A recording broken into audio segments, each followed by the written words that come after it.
দীর্ঘ ১১ বছরও বাস্তবায়ন হয়নি সরকারি চাকরিজীবীদের নতুন বেতন কাঠামো। দ্রব্যমূল্যের ঊর্ধ্বগতিতে নিম্ন গ্রেডভুক্ত অধিকাংশ কর্মচারী ঋণের বোঝায় জর্জরিত।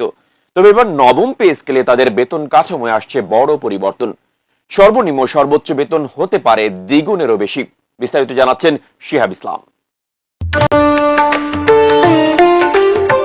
সরকারি চাকরিজীবীদের বেতন ভাতায় বড় ধরনের পরিবর্তনের সুপারিশ করেছে নবম জাতীয় বেতন কমিশন।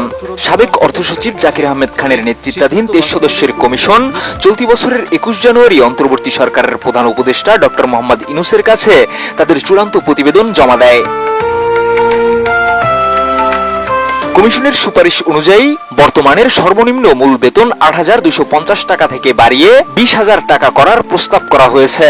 একইভাবে সর্বোচ্চ মূল বেতন ৭৮,০০০ টাকা থেকে বাড়িয়ে ১,৬০,০০০ টাকা নির্ধারণের সুপারিশ করা হয়েছে। অর্থাৎ বিভিন্ন গ্রেডে ১০০ থেকে ১৪০% পর্যন্ত বেতন বৃদ্ধির সুযোগ তৈরি হতে পারে। নতুন প্রস্তাবে উচ্চ ও নিম্ন পদস্থ কর্মচারীদের বেতনের ব্যবধানও কমিয়ে আনার চেষ্টা করা হয়েছে।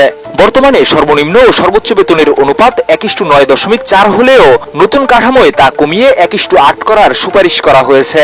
তবে বড় এই পরিবর্তনের মধ্যেও বর্তমানের ২০টি গ্রেড বহাল রাখার পরামর্শ দিয়েছে কমিশন। এদিকে মন্ত্রিপরিষদ সচিব, প্রধানমন্ত্রীর কার্যালয়ের মুখ্য সচিব এবং সিনিয়র সচিবদের জন্য আলাদা অর্থাৎ বিশেষ ধাপ নির্ধারণেরও সুপারিশ করা হয়েছে। এই বিশেষ ধাপের বিস্তারিত পরবর্তী প্রজ্ঞাপনের মাধ্যমে জানানো হবে বলে প্রতিবেদনে উল্লেখ করা হয়েছে। প্রধান উপদেষ্টার প্রেস উইং তখন জানিয়েছিল, বর্তমানে ১৪ লাখ সরকারি কর্মচারী এবং ৯ লাখ পেনশনভোগীর পেছনে সরকারের ব্যয় প্রায় ১,৩১,০০০ কোটি টাকা। তবে নতুন পে স্কেল বাস্তবায়ন করতে গেলে সরকারের আরো প্রায় ১,০৬,০০০ কোটি টাকার অতিরিক্ত ব্যয় হতে পারে।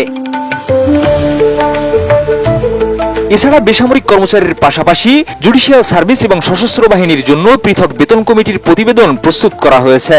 ৩টি প্রতিবেদন বিশ্লেষণ করে বাস্তবায়নের রূপরেখা তৈরির জন্য মন্ত্রিপরিষদ সচিবের নেতৃত্বে ১০ সদস্যের একটি উচ্চ পর্যায়ের কমিটিও গঠন করা হয়েছে। এই কমিটি মূলত ৩ ধাপে নতুন বেতন কাঠামো বাস্তবায়নের চূড়ান্ত সুপারিশ করবে।